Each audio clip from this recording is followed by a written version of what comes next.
Hello and welcome to this brief tutorial on FortiWeb. In this video, we'll be covering how to enable data loss prevention to block sensitive information in both requests and responses. The FortiWeb Data Loss Prevention DLP feature helps protect sensitive data from exiting or entering your network by scanning for specific patterns. You can configure and activate this feature through the Web Protection Profile. We'll demonstrate a 7-step process shortly to guide you on how to use this feature effectively. In the FortiWeb Web Protection Policy, under Data Loss Prevention, go to the DLP Dictionary tab. With a valid data loss prevention license, you can download and update predefined DLP data types, dictionaries, and sensors by updating DLDB through FortiGuard. These entries will be prefixed with FG-. To create a new data loss prevention dictionary, enter a name, select the desired match type, and click OK to save it.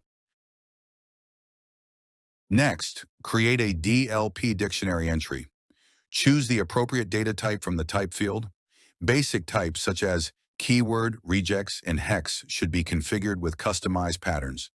For example, select keyword and enter test key. Enable case sensitive if you need to distinguish between uppercase and lowercase letters.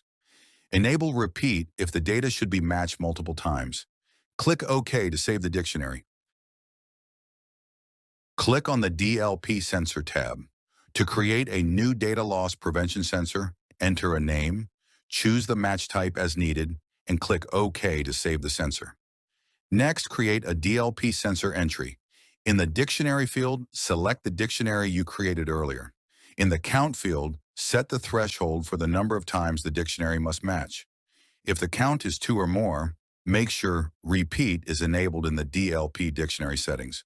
Click OK to save the sensor.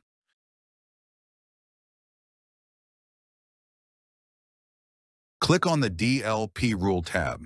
To create a new data loss prevention rule, enter a name and specify the request URL. In the sensor field, select the sensor you created earlier. Configure the direction and type to protect the data. In this demonstration, we'll inspect the HTTP payload for both request and response directions, set the action to alert, and deny to block the request when data matches. Click OK to save the rule. Click on the DLP Policy tab and create a new data loss prevention policy. Enter a name for the policy and click OK to save it. Next, create a DLP policy entry and select the data loss prevention rule you just created.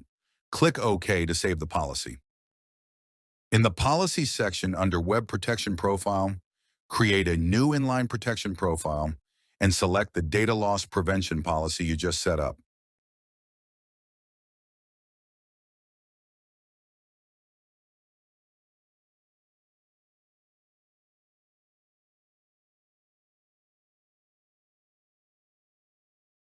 In the Server Policy, edit an existing policy.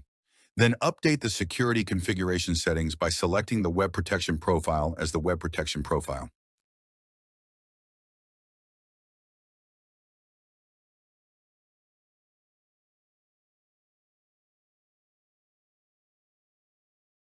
In the final step, monitor and review the data loss prevention attack logs. Use a client to send a request with the payload test key. Since case sensitive is enabled in the DLP dictionary, this data will not match. Next, use the same client to send a request with the payload test key. This time, the data will match and the request will be blocked. Check the data loss prevention attack log to see that the data was detected in the HTTP payload and the direction of the request is noted.